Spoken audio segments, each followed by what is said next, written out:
Sometimes a game comes out to massive acclaim, and others are rightly flung onto the landfill with scorn. But there are those who, for one reason or another, never got the recognition that they should have. Maybe a game had a buggy start, it released at the wrong time, or was just otherwise overlooked in a crowded market. But in this series, we're going to shine a light on these titles and examine if they really did deserve their fate. This time, we're going to act in defense of Titanfall 2. Back in 1998, and following the massive success of Saving Private Ryan, director Steven Spielberg, himself a proud gamer, approached Electronic Arts with an idea. While there had been many games based on his movies up till this point, including the notorious E.T. game on the Atari 2600 that many point to as the cause of the video game crash in the early 1980s, Spielberg had never tried to specifically get one made based on an original idea until now. Saving Private Ryan had wowed and shocked cinema audiences with the brutal realism of the D-Day landings, and it was this point that he wanted to build upon. Released in 1999, Medal of Honor Allied Assault did to players what the movie had done to cinema audiences, and provided an intense and visceral montage of the horrors of war, and the game was massively lauded upon launch.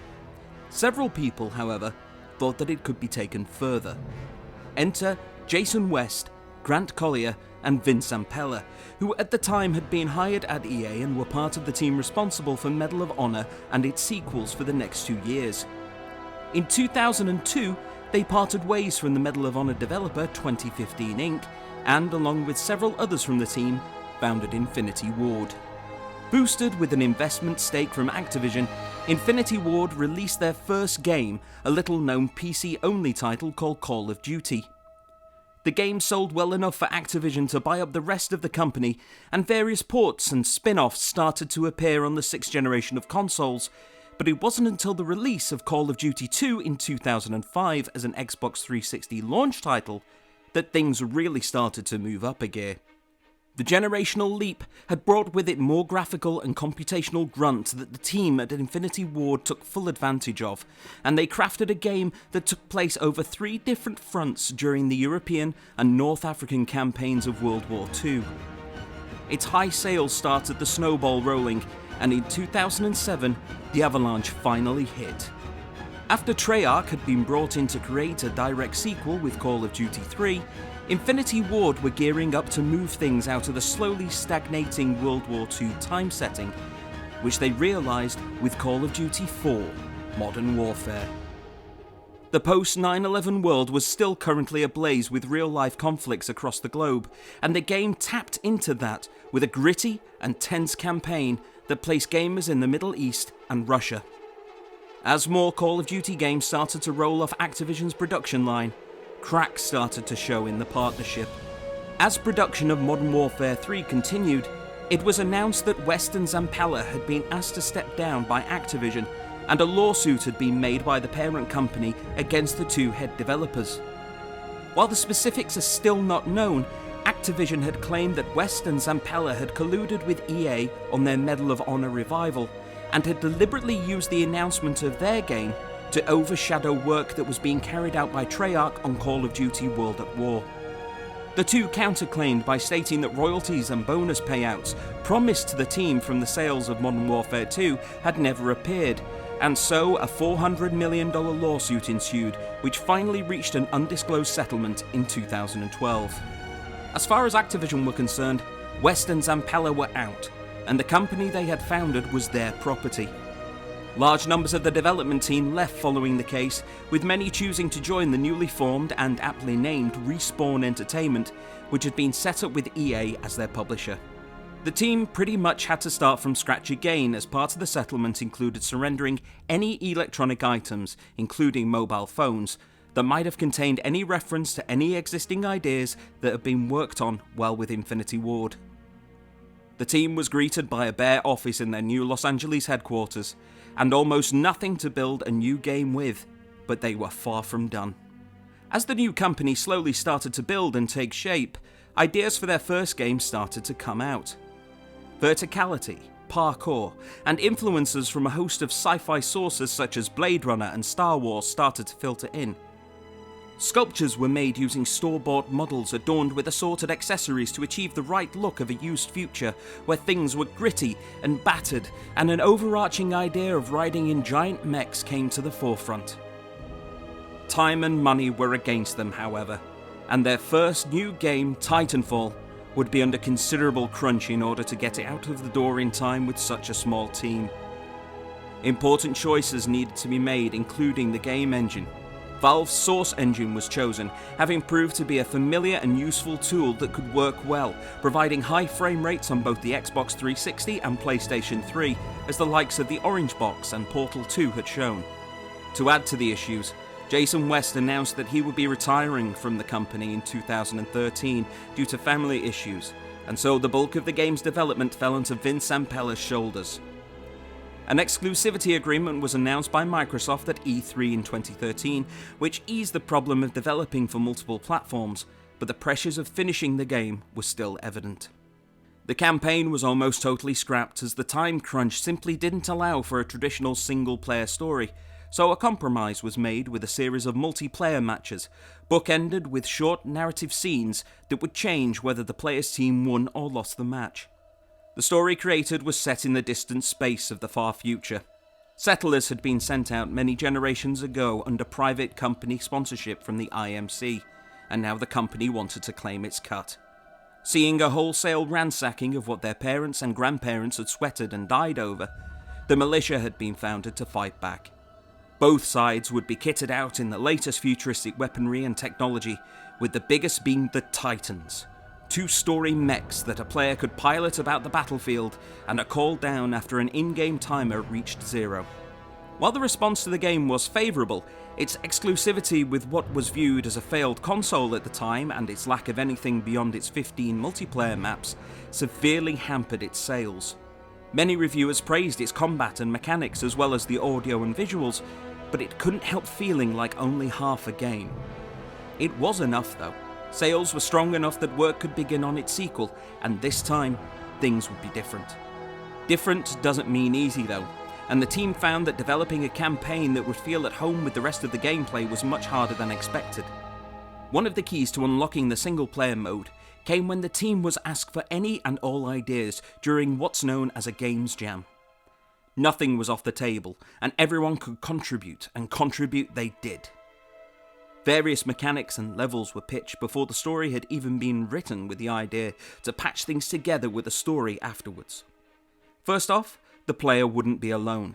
While there would be the occasional NPC to fight alongside you, your key ally would be BT-7274, a Vanguard-class Titan whose original pilot, Captain Lastimosa, would be killed during an early skirmish. You, as Rifleman Jack Cooper, would be uncertified to pilot a Titan, but necessity would force the two of them together. This bond grows over the course of the campaign, forming a key part of the narrative, and getting BT's personality right was an important task. Buoyed by the ideas from the Games Jam, BT and Jack's adventure to deliver plans of an IMC superweapon back to the militia would be a varied one. While the game begins with a few training sections to allow players the chance to get to grips with everything, new mechanics start creeping in, such as a factory building, prefabricated houses that effectively builds the level around you as you play, and one level where Jack is given a device that allows him to move forwards and backwards in time at the press of a button. These mechanics would present constant, fresh challenges for the player, testing their skills and ensuring that nothing overstayed its welcome. Sometimes the simplest stories are strongest in how they're told. The basic plot of Jack and BT is nothing that hasn't been seen before, but the interaction between the two characters is the narrative's biggest hook and the strongest part of the tale overall. It plays out like a buddy comedy at times, with BT's neutral and emotionless delivery providing the perfect foil for Jack's quips about the mission at hand. The bond between the two builds alongside each of the characters' dependency on the other, to a shattering and satisfying conclusion. The multiplayer too was given a revamp with 4 new classes of Titan to choose from, each with different strengths and weaknesses, from the slow but powerful Legion to the swift but lightly armoured Ronin, and a promise was made by Respawn early that there would be no premium DLC, with every future map being released for free. Sadly, this wasn't enough. Everything was in place for a big release, with publicity going well, but it was decided by Electronic Arts to release the game at the worst possible window that year. The early reviews had been overwhelmingly positive. A lot had been made of fixing the issues of the past, but its October 28, 2016 release date placed it squarely between not only Activision's Call of Duty Infinite Warfare, but also EA's own Battlefield 1, rendering any early buzz redundant. Whatever hope of making up the sales missed by the first game was lost as the game itself was buried under the hype of not only the two gaming juggernauts going face to face, but all the other releases coming out for that holiday season. While it did fare reasonably well in the gaming sales charts, it was still down on the original game's release numbers, and even today posts show up on social media outlets like Reddit showing sealed copies in discount stores for next to nothing. This is a kind of double-edged sword, however, as now it really does give gamers who missed it on launch the chance to pick it up very cheaply, not to mention easily through EA's Access and Origin services. Its exceptional campaign is full of imagination and creativity, and its multiplayer features a very accessible and exciting flow of gameplay that has been bolstered by a lot of free content. It's been nominated for several awards, and even picked up the Game Critics 2016 award for Best Multiplayer. Respawn's latest title, Apex Legends, has not only been a runaway success, but also managed to take a lot of the game into the world of the Battle Royale genre, with several characters and in-game trademarks moving across. This has given Titanfall 2 some ray of hope in rebuilding its player base though, as there have been an influx of gamers moving back across to see where the DNA of their free-to-play game came from. As it stands, Titanfall 2 is held up by those in the know as examples of what a developer should do right. Respawn recognised its shortcomings from the original and addressed them wherever possible. They poured heart and soul into a follow-up that still holds an 89% on Metacritic, but sadly flew under most people's radar as it failed to raise the right awareness and couldn't emerge from under the shadow of the original. Titanfall and Titanfall 2 are both then locked in a strange kind of limbo. The games are known to many but played by a few, and while there is always those ready to shout their praises, not many players seem ready to listen. It's an amazing package, bursting with content that could be unfairly forever listed as a footnote in the Also Rants column, thanks to a series of poor key choices throughout the series' development that scuttled the ship before it even sailed. While there has been news of a third game in the series being in the works, it will be hard-pressed to beat the depth of content available in Titanfall 2, and the almost cult-like following it has developed. Maybe though, just maybe, this time the game will finally be given the commercial praise that it deserves to have. Failing that, more of BT and Jack will never be a bad thing. Thank you very much for joining us here on this look back at Titanfall 2. I really do hope that you've enjoyed it. If you've got any games in mind that you think deserve looking back on and re-evaluating, then just post them down in the comments below or over on Twitter at 60secrev. For now though, I've been Silent Palpatine, and I will see you next time.